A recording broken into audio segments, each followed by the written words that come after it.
Welcome to Rates and Barrels. It is Thursday, September 15th, a 3-show Thursday for me. Derek Van Riper, Eno Saris here with you. On this episode, we're going to take a look at when we could realistically give up on a player, young players that have struggled to make a positive impact at the plate, up to, maybe 400, 500 plate appearances combined in their big league career. You need to see something. So we'll dig into some players that have underperformed and try to set some expectations for the future. The sticky stuff is back. Eno wrote about that recently, so we'll discuss that piece just a little bit. We'll talk about some of the rule changes that actually went into effect after our episode from last Thursday. An important correction coming as far as how we were describing the tempo leaderboard as well. I noticed a few things while preparing for 2023 drafts already with some position eligibility that we should probably discuss. And I think there's a Christopher Morel question that we should probably answer at some point during this episode. Player. Played shortstop the other day. Playing them all over right now. But we begin on a slightly negative note. When can we realistically give up on a player? The two names that inspired this question are Jared Kelenic and Jo Adell. And on a positive note, at least Jo Adell is getting chances to play in the big leagues right now, whereas Jared Kelenic is finishing his season in Tacoma. He did not come up and join the Mariners when rosters expanded at the beginning of September. They went with Taylor Trammell instead. So this is a common problem. You have these top prospects that come up, they get sent down, they come up, they get sent down. They don't deliver on high expectations right away, but they're still very young for the level. When can we start to say the ceiling's not what we expected and the floor is really low and we can't necessarily rely on these players to become as good as we once hoped? Well, I think one thing that both Kelenic and Adell have going for them is age. If you start getting to, like, if they were 26 and they were getting this up and down treatment, I think that, as fantasy players and maybe even as a major league teams, we would start to reconsider how important they were to the organization and maybe start using them in a part-time role. And because if you are 26 and 27 and having these struggles, then you're at your peak age range. And there's not much more we can say, oh yeah, aging curves say he's going to get better. Aging curves start saying you're going to get worse after that. So even if you figured something out, you would likely have a short career. I call it the Ryan Ludwig situation. It's a little bit upsetting to me. And, Mike Curlin, I think, was part of the reason why we're talking about this. He was talking about Jo Adell the other day. And I think he was mentioning, like, Jo Adell's not playing every day. The Angels are acting kind of weird, though. They had Fletcher out there who's been hit on the hand, and all he can do is bunt. He can't even swing. This team is not playing for anything. Why are they running David Fletcher out there? He can't even swing. So the fact that they are mostly playing Adell against lefties, am I reading that right? It is strange to not just have him playing every day right now, given the state of things. Learn as much as you can about the player, give him as many opportunities as possible to start working on his flaws, continue working on his flaws, and go into 2023 with a greater amount of confidence about how he fits into your long-term plan, how he fits into that roster next year, because they have to be, regardless of what happens with the franchise, whether or not they sell in the next few months or it happens in the spring or whenever that happens, you have to think they're going to try and contend for a playoff spot again next year as they're currently constructed, unless they go through some kind of let's trade everyone teardown. And I don't think you do that right now either. Yeah, that seems awful. The thing that you do when you're a bad team, and, good teams do this, which is weird. I know I just said the bad team. Like, think about the Red Sox. When they are bad, when they were bad, they were auditioning players. They were, picking up guys. They were trying to find guys in the bullpen. They claimed Garrett Whitlock. They claimed, they out there working. They claimed Nick Pivetta. You know what I mean? Like, we're bad. We have extra roster spots. The Giants, they actually try to keep roster spots extra so they can still do that when they're good, and the Angels, I don't know what they're doing. So, you should play Adell every day, but so the age is still in Adell and Kelenic's side. And so what we did for this, to prepare a little bit, was a custom leaderboard on Fangraphs. And what we did was we limited the age to under 23 and under, and the minimum plate appearances to 500, because I think that's a good number. We want a little bit of sample. There has to be something going on for people to be like, oh, we're out. And I think we did a good job because when you sort in reverse order by the worst WRC pluses, the worst production of players under 23 with at least 500 plate appearances in the last 12 seasons, so since the beginning of 2010, so it's maybe 13 seasons, Jarred Kelenic is third and Joe Adell is fourth. The only players that have been worse than those two in their first 500 plate appearances under the age of 23 or under, Yolmer Sanchez and Alcides Escobar. So that is not a good sign.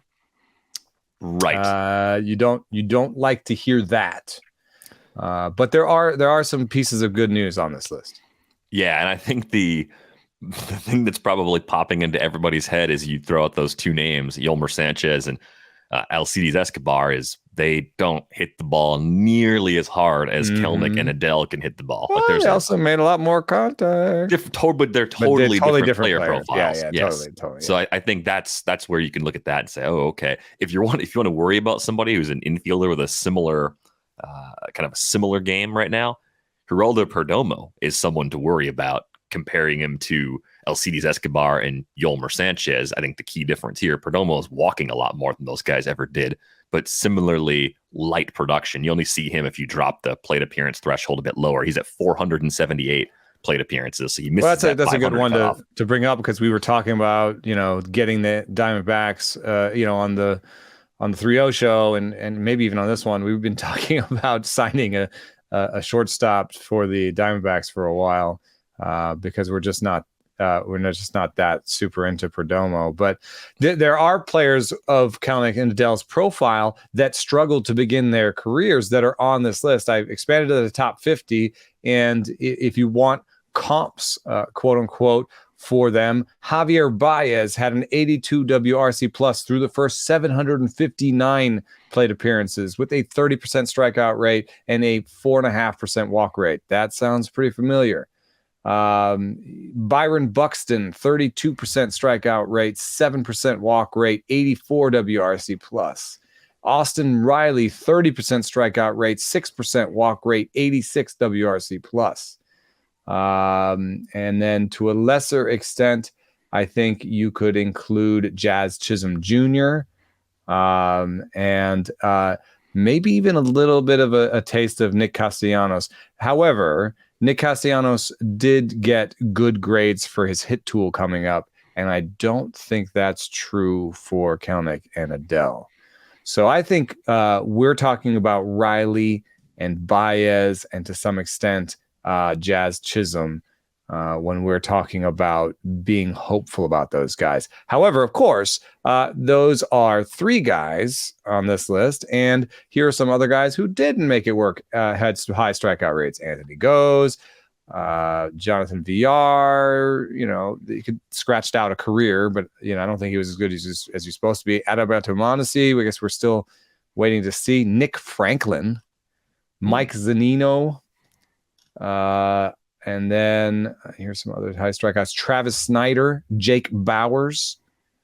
Travis Snyder, there's a blast from the past name. Akil Baddoo, we'll leave the door open for him.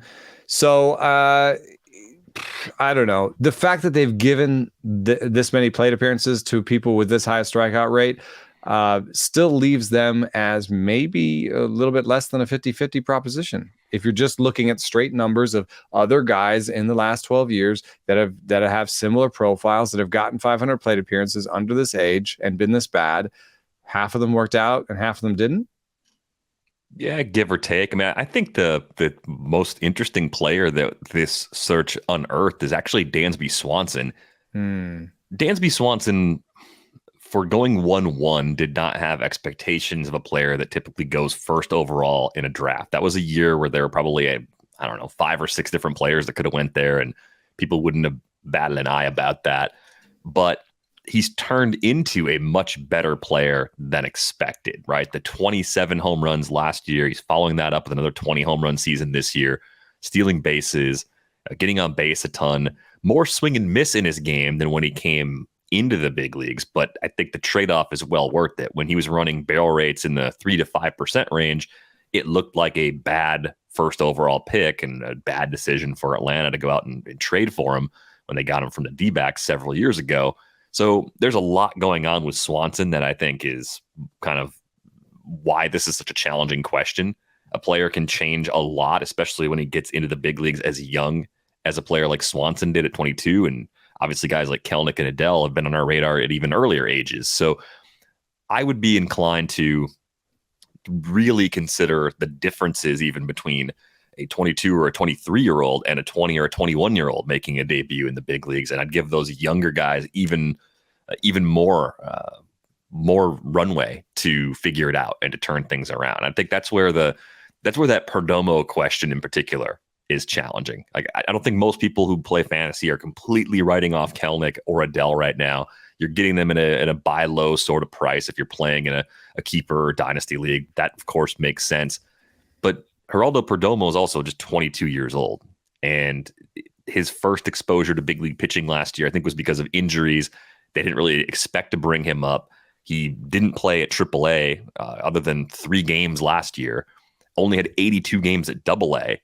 And we're seeing a similar path for CJ Abrams because of the lost pandemic season in the minors, the injuries he's dealt with, where you take this guy who's very advanced, you take away some playing time because of needs on the big league roster, and you're left with a more challenging where do we go from here sort of question than if that player had been given nearly full or completely full seasons at each stop in the minors.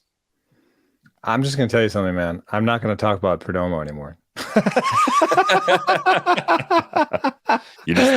I'm swim moving. You don't want to be wrong. Maybe it's a blind spot. I'm just saying, like, I'm not that interested in him. But I do think you're right that there's this player type. I think Dansby Swanson is fascinating. I think the way I would describe it is obviously good plate skills that needed to add power, right? And for me, I have 2 names when I expand this list, and I dropped it down to 400 to see if I could spot somebody. I think there's 2 names that pop out of this list for me: Gavin Lux and Luis Urias. Mm-hmm. Those are 2 guys that have shown good plate skills, but have lacked the power. I think Urias has started to tap into it. So we're starting to see it. Now, of course, there's an injury component for him that it's just been hard for him to stay on the field. But if there are 2 guys on this list with under 90 WRC plus before they turn 23 that look anything like Dansby Swanson, to me, mathematically, it's those guys. But I guess you're right. 10% for Perdomo, walk rate, 20% strikeout rate, just missing the power.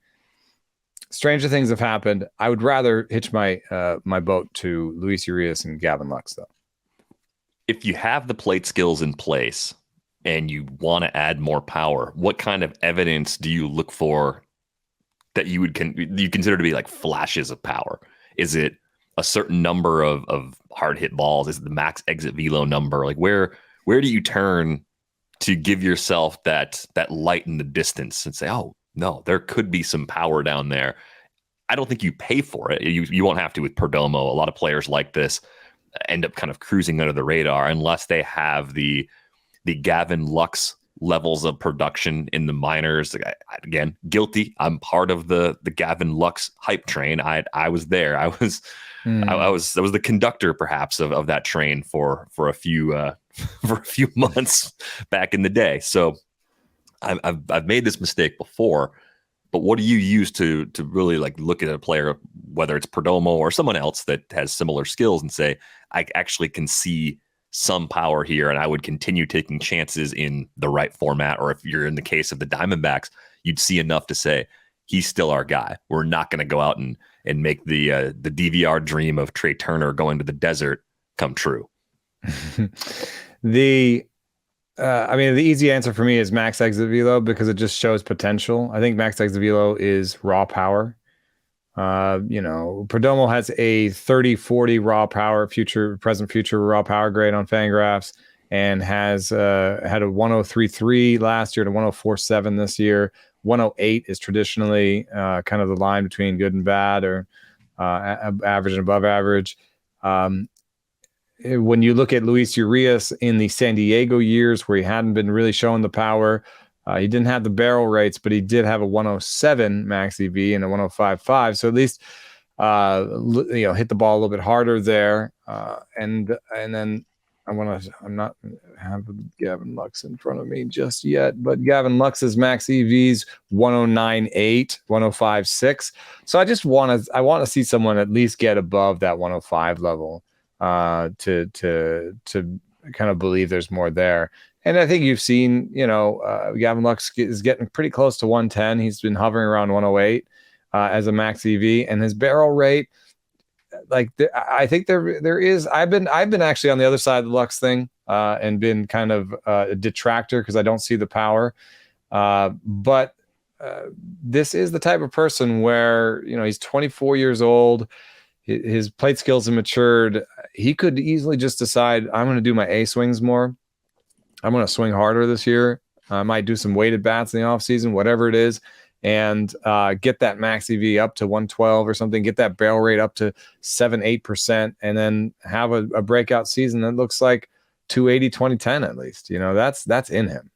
And it would be Swansonian. Looking at the max exit velo leaderboard right now, I know we've talked about Cody Bellinger a lot on recent shows. 107.3, dude. 231st out of 246 qualified hitters. You are falling into Nicky Lopez and Steven Kwan. Oh God, no! You're within a mile per hour. Awful. Of those guys. Been that bad? I like Kwan and Lopez as players. They're just totally different players. Yeah. So different than what Cody Bellinger was. So it's not. This isn't me making fun of them. Like, they have exceptional abilities to put the ball in play, and Kwan especially, and Lopez, because of his speed, can be occasionally pretty interesting for our purposes, but don't hang out there, Cody.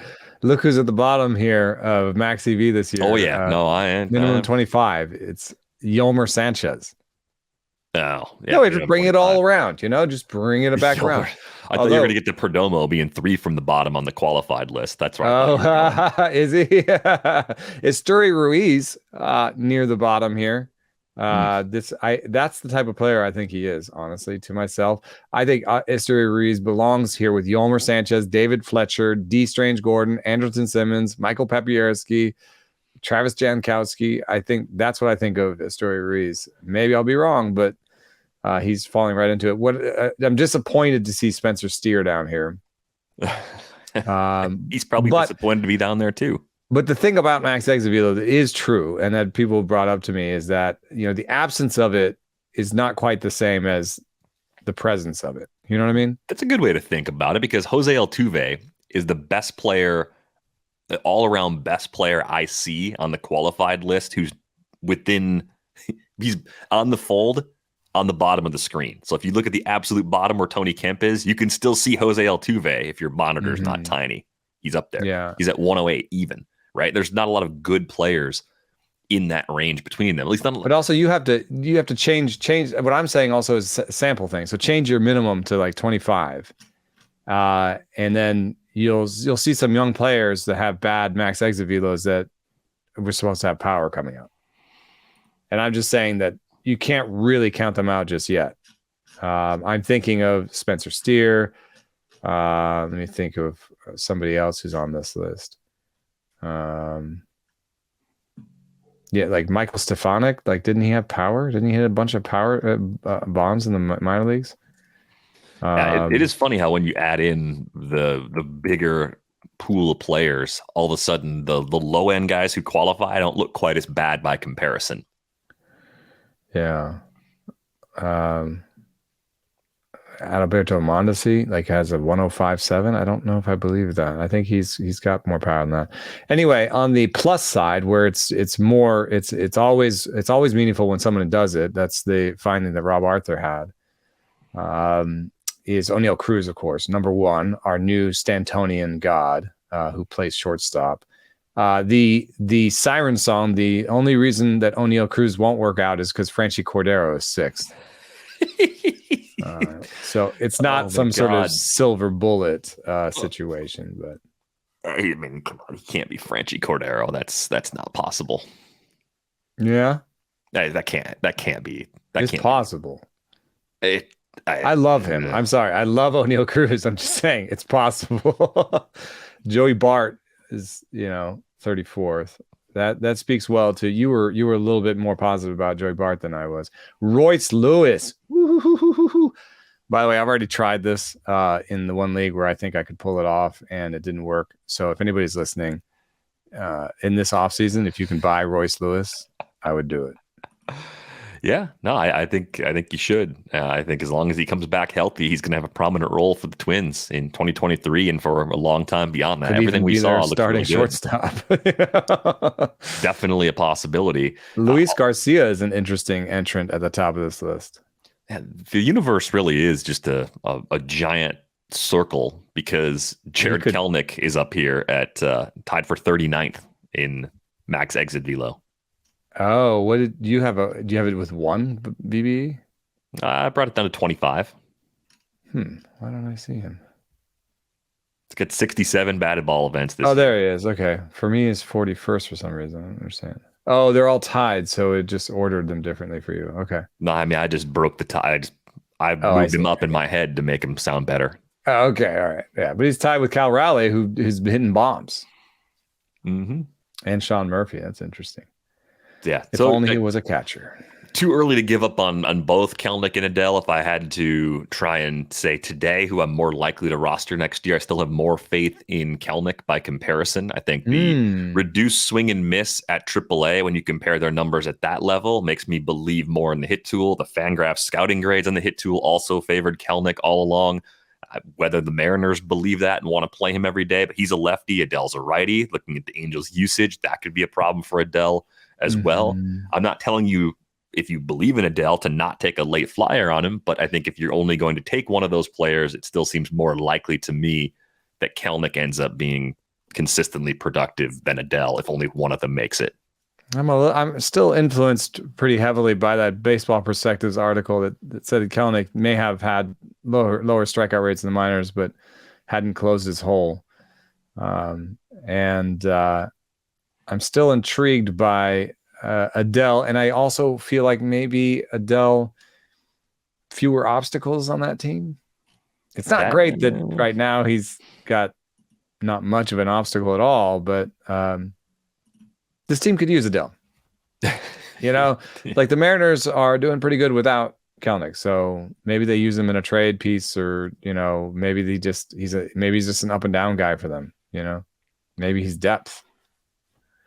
Whereas Adell, like the Angels need Adell. They've got to figure this out and just play him the rest of the way. I think my belief is that in part because he's with the Mariners and Jerry DiPoto will seemingly trade anyone. If they don't want to use him a lot, they'll trade him now while someone else is still very interested, because if they use him as a part-time player and he doesn't get a lot better, they're missing an opportunity. And Jerry DiPoto is Trader Jerry. So Trader Jerry. The sticky stuff is back. You wrote about that recently, Eno, and we've talked about it being something that has been. Oh wait, did we answer the question though? When do you give up? The timing? I do think that 500 was an interesting number to sort at, because when we were sorting at a higher number, like when we sorted at 1,000, we didn't find any of these sort of breakout type players. They'd already broken out, right? I think Javier Baez's 759 is kind of the high watermark for me.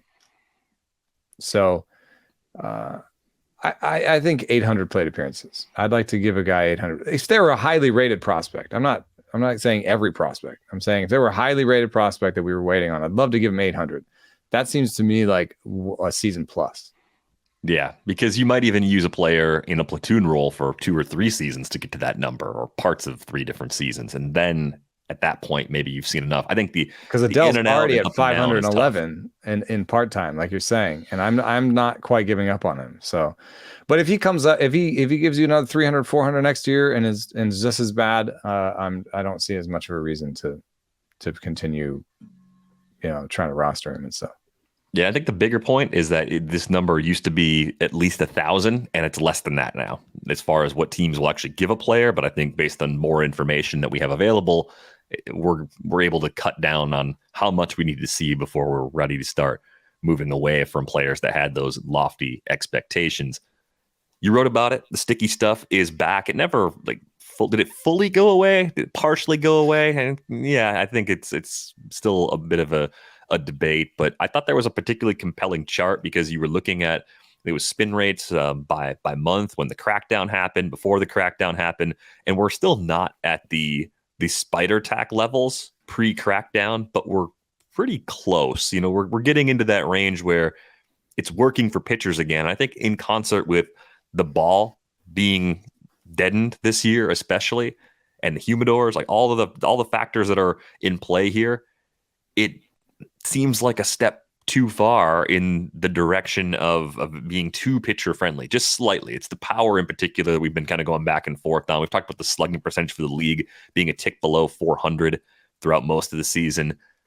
I don't think we're way off. I think we're slightly off, if that. But what do you make of what we're seeing now? I think we've talked about this being more like clear substances that are very difficult to detect on the uniform or possibly up in the hair. That's been a long-standing spot for me where I'm watching guys. I'm like, come on, you're in your hair all the time. Why would you even mess with your hair? You got other stuff going on right now. So what seems to be the current approach that's helped pitchers get so much spin back with an alternative sticky substance?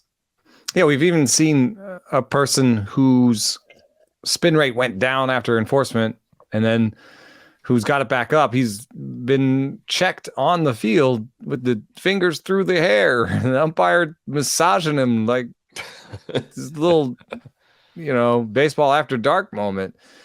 And he couldn't definitively say that there was anything different other than, how much hair gel is too much hair gel, how much sunscreen is too much sunscreen, and so we're at this point now where I think they're just stuck enforcement wise. They have cut spider tack out of the game, I think, because you can see the spin rates are not all the way back up. You can see, for example, I looked at the highest spin rate, four-seam spin rate seasons, player seasons, basically, right? In the TrackMan era. And the highest this season is 50th, right? So, not quite at the top. And the second highest this season is 174th.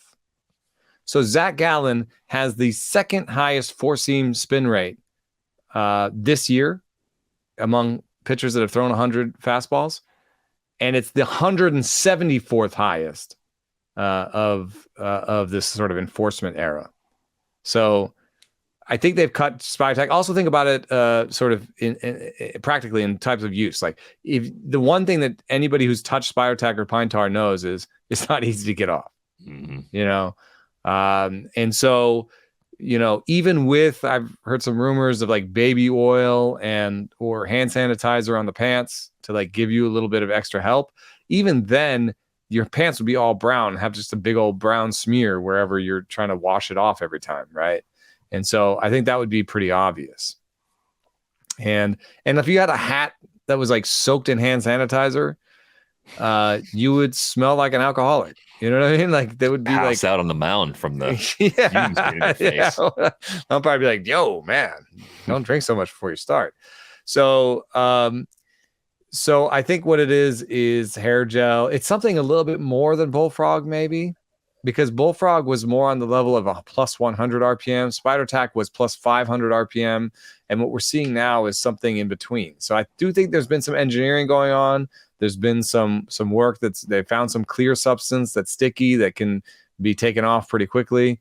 And the problem is if it's a clear substance that can be wiped off pretty quickly, somebody in the dugout, it's not going to help. By the time they got to the dugout, they cleaned it up. They already saw the guy and showed their hand.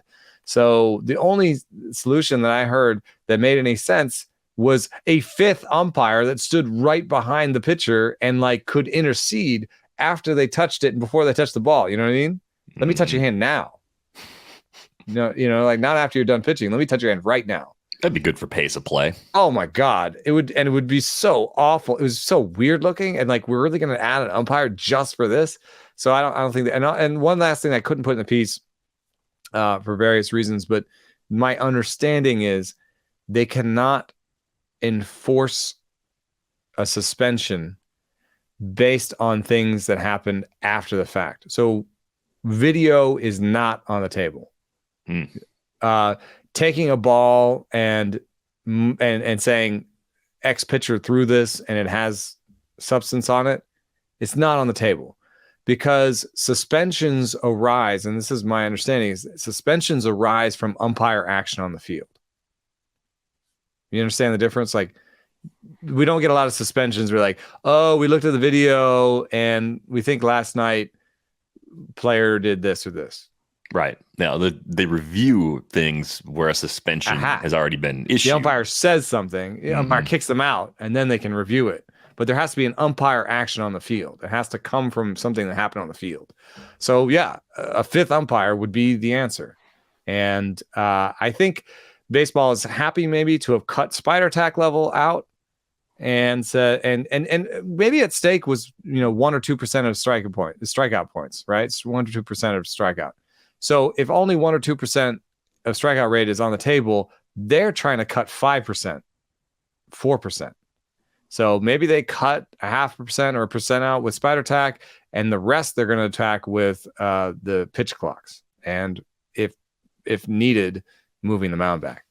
Right. Or tweaking the humidor settings again. I guess that's always a possibility if they want to change how the ball responds to contact. They could always. Well, I mean, that's more on the power side, but I think on the strikeout side.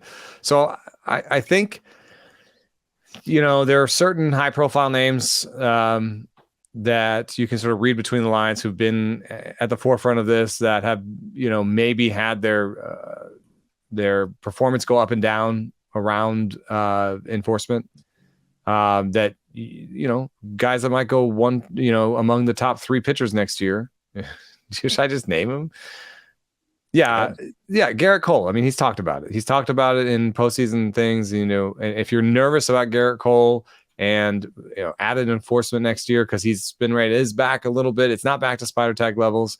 I don't think you should be, because I don't actually think that there's anything the teams the baseball can do that they have the stomach to do. Do you really think that they're going to add a fifth umpire? No, I don't think so. And if they add a guy in the dugout that's like supposedly looking around, they have guys in the dugout. They have guys in the dugout now that come in and make sure you're not stealing pitch signs. Did you know that? They have somebody.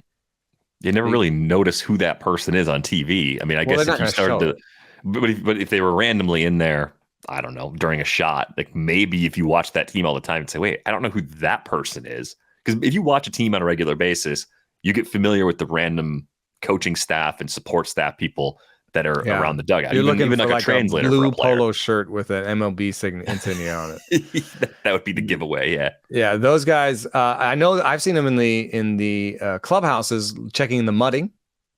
I've seen them in the clubhouses near sort of technology centers where they're like looking at pitches and stuff.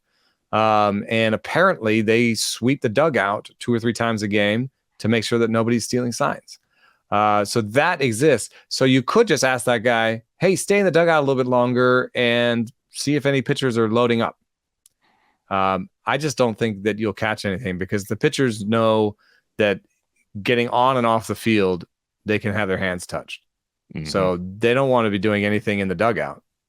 They want to get to the field of play with whatever their substance is somewhere on their body, not touch it anytime except right before they pitch, and then get it off before the check.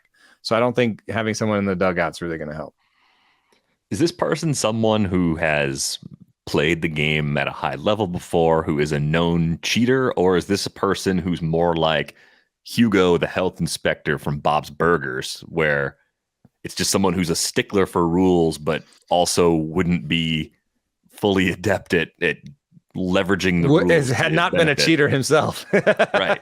Yeah. Just someone who really likes to enforce things, but isn't actually a cheater. It's like, I feel like you'd want the craftiest of cheaters. Yeah, you want like a former cheater. Yeah. You want some like 80s, 90s snotball specialist to be the one that, like, it's someone along those lines is who you want, because they would think Negro in there. Every possible thing. Who is the other spitballer?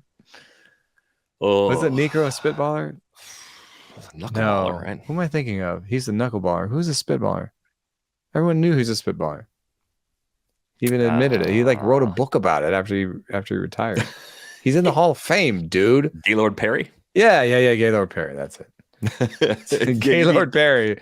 You need people like that hanging out in the dugout who are so immersed in the world what's of Gaylord Perry doing here, guys. He might be looking for the wrong things though, because he was a spitballer, so he's looking for spin reduction, you know.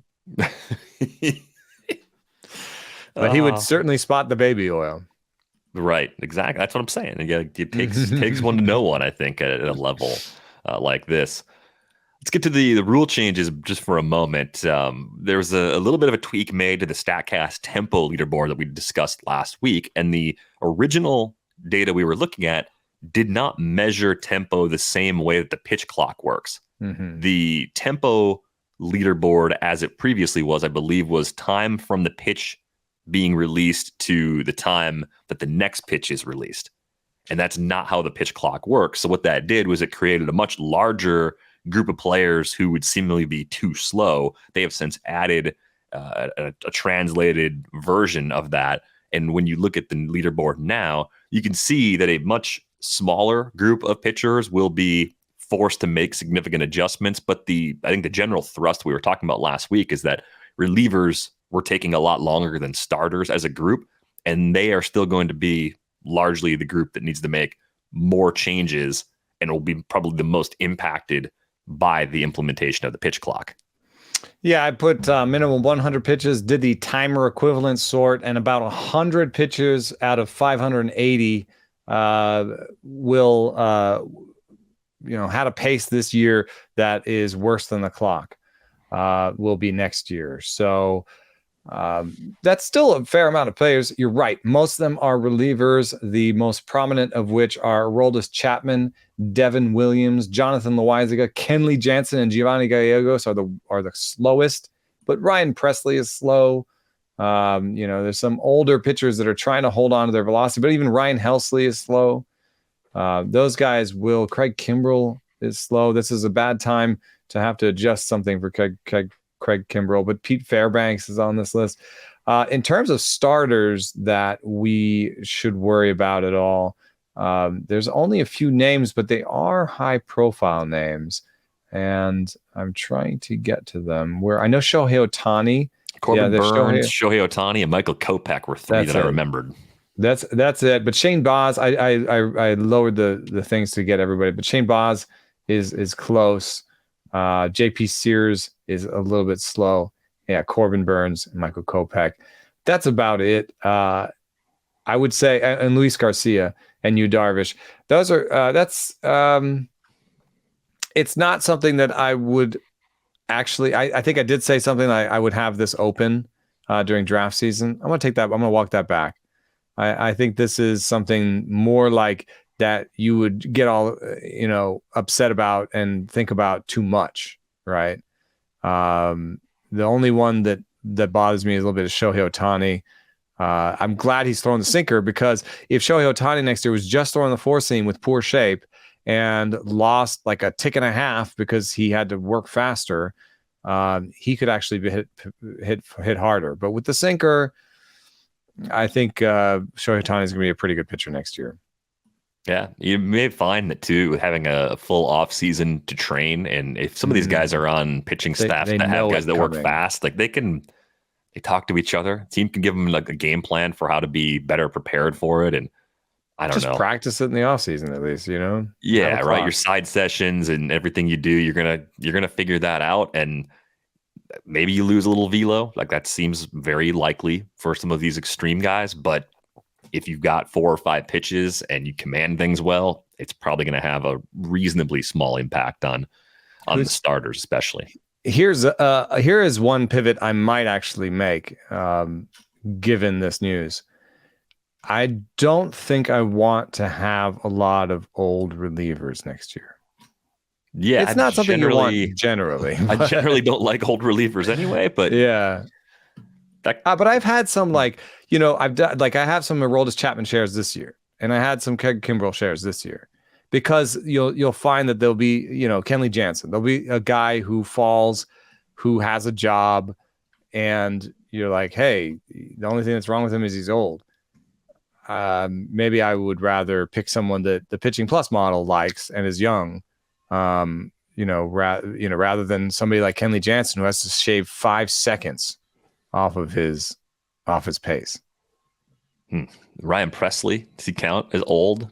He's really close. Put together a nice skills season. He'll be 34 next season, though. But he already had some velocity loss this year. And if he has to shave off 3 seconds, I don't think that Ryan Presley is going to be a fave of mine. Yeah, if I can catch him as a third reliever, but he's going to go more first, second, right? Yeah, I think he's going to fall a little bit. He's going to fall a little bit. He's not going to be a legitimate. I don't think he's going to be a legitimate first closer. The question is, do I want him as a second closer? And maybe if I wait.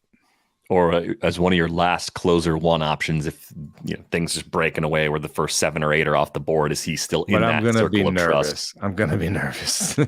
That's more like when this year, in my worst situation, I ended up with Giovanni Gallegos as my closer one. And I felt like I had messed up. Yeah, well, you didn't mess up as bad as my Kittredge-Melanson combo. Seemed so smart at the time and didn't spend that much. Oh, there's a cheap 50 saves. Yeah. Big brain. Or 5. Or you punted the category and you might not cash because of it. Idiot. Yeah. Oh, man, sorry. Yeah, let's say it's... That's my own stupidity right there. I didn't I play it that way in most crying. leagues. Yeah, it's exactly. It's what I'm going to tell myself as I try to pony up another big entry for the same league next year. Like, all right, we're not making that mistake again, are we? We'll make a different one. Yes, we'll make a new mistake. That's the motto for 2023. We will make new mistakes this season. Also we talked a little bit. I think we did a good job. It just turned out a lot of those rules came in right after we talked about it. We didn't know that was going to happen quite like that. No. And so when we talked about the shift rules, I had kind of assumed from what I'd heard behind the scenes that the pie slice rule was going to be the shift rule. And that would have helped people who hit up the middle. But the rule as it is now, that will keep 2 defenders on each side and in the grass. I think people are going to overvalue what that means for left-handed pull hitters. Do you think those guys bounce back more than they do? Yes, because when they did this in the minor leagues, BABIP didn't change much. And if you think about it, the big sort of advancement of the shift, the reason why the shift works so well is because you put the second baseman really close to the first baseman, but far, like far in the infield. Like, think about what it looks like, right? What does the extreme shift look like? You've got a second baseman who's in the grass. So making that guy walk 2 steps forward is not changing that much, right? You still got the second baseman in that kind of ground ball alley. And the other part of it is you put your shortstop standing on second base. So when the lefty pull hitter hits a line drive up the middle, the shortstop's still going to be on second base catching it. And when that lefty pull hitter hits a pull ground ball, in that sort of pull alley there, that ground ball alley, the second baseman's still going to be standing there. So I think the pie slice rule had a chance to actually change something. I think this rule will change very little. I'm going to examine it a little more closely, and we'll probably talk about it on a future episode just to see if there's any particular type of pull hitter that might do better than others. If there's someone that has like a hot spot that will finally be available. But you might be right. It might be a smaller adjustment than people are going to anticipate. There maybe are some. I think about like Joey Gallo, where they're really powerful ones, where they've played like Manny Machado against him in the outfield, like almost as more as a fourth outfielder than an infielder. And they've made outs, way out in the outfield. So there might be some extreme ones, but I would just say, like, I don't think I would sort for, let me do this real quick. Pulled ground balls. You can do this on the splits leaderboard on Fangraphs, where you just, you take ground balls and then you you go to batted balls and you can do pull percent on ground balls. And that's Salvador Perez, Max Muncy, Luke Voigt, Tyler O'Neill, Anthony Rizzo, Jose Altuve, Cody Bellinger, Kyle Schwarber. Like, I'm not going to just be like, hey, let me give 20 points of batting average to all these guys. I think this group will still have a fairly low batting average. All right. Well, more to come on that, but keep that in your back pocket just as far as an adjustment that some people might make that you don't want to make. He's a righty. Yeah. But the other ones are good. And Luke Voigt is a righty too. I'd focus mostly on Muncy, Rizzo, Bellinger, Schwarber types. Schwarber a righty? No, he's lefty. Those are the guys that everybody will be hot after, and I think maybe overvalued. Something to think about for sure. One more question to get to as we go. Christopher Morel is a pretty fascinating player because he didn't put up great numbers in the minors, wasn't really on the prospect radar before this season, came up, played pretty well initially, and is still getting a decent amount of playing time for the Cubs. The final numbers this season, if the season ended today, it'd be a 242, 312, 430 line, 13 homers, 10 stolen bases. He's been caught 6 times, 374 plate appearances. But it's a power speed combo with a batting average that won't hurt you. And there's some reason to believe that maybe the K rate could get a little better than where it is right now as he gets more experience at the big league level. Talking about a guy that only played 9 games at AAA last season, was actually returned to AA to begin this year. How do we kind of set expectations for him? Because as one of our viewers on YouTube, Bove, wrote, there are some things that are really good in the underlying numbers. The 12.6% barrel rate that was through August, nice max EV, multi-position eligibility. The K rate's a bit of a red flag, and the caught stealing rate is a little high, but there's good and there's bad, and there's not necessarily the typical track record through the minors that gives us a good understanding of what exactly he's likely to be as a player. Yeah, the shape of his season is going to create some recency bias that I think may offer opportunity for players, because Christopher Morel's May, we all remember, 283 average, 147 WRC plus, 878 OPS. I guess OPS tells a story. 878 in May, 815 in June, 724 in July, 575 in August, 584 in September. His second half in general, 198 average through 265 OBP, 347 slugging. That's going to leave a bad taste in people's mouths. I've seen, Cubs fans discuss how he was just a hot starter and there's nothing else there. But I agree with you that, there's a potential here for a little bit more contact as he gets used to the league. I don't know how to pair that with just the fact that his strikeout rate has only gone up over the course of the season, really.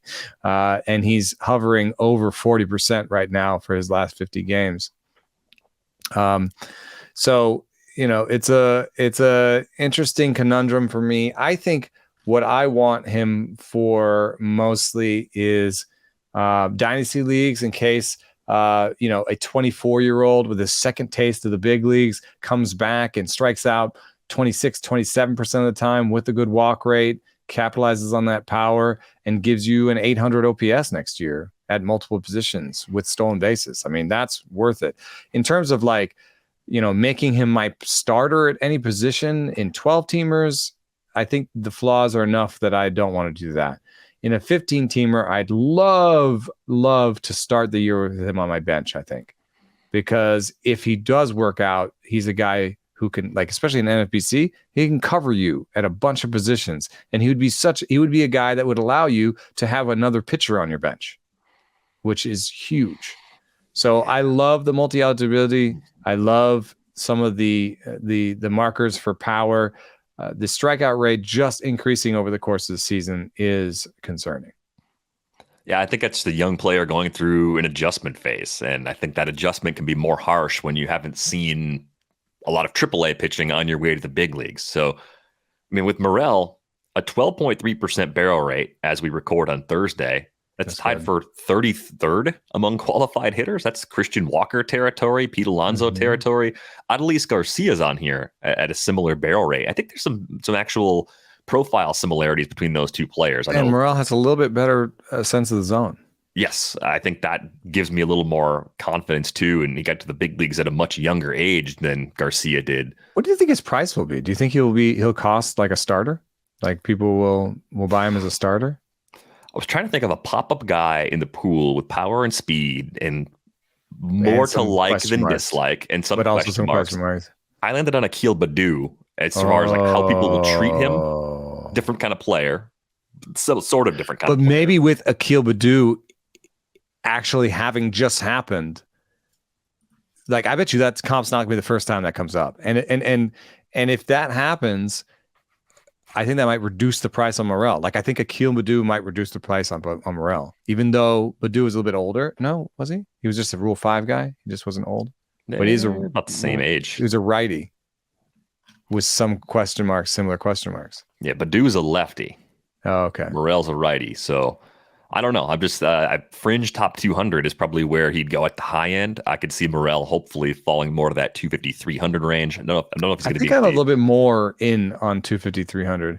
You know, when you're picking the 200, you're still picking a starter. I think that's generally where I am. I thought Baddoo was interesting. I didn't really have him a lot of places.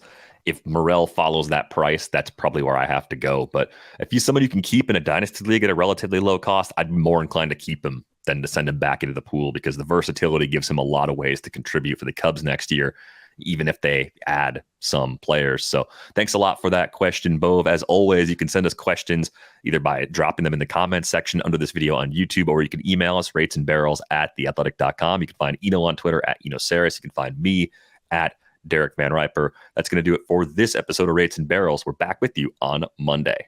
Thanks for listening.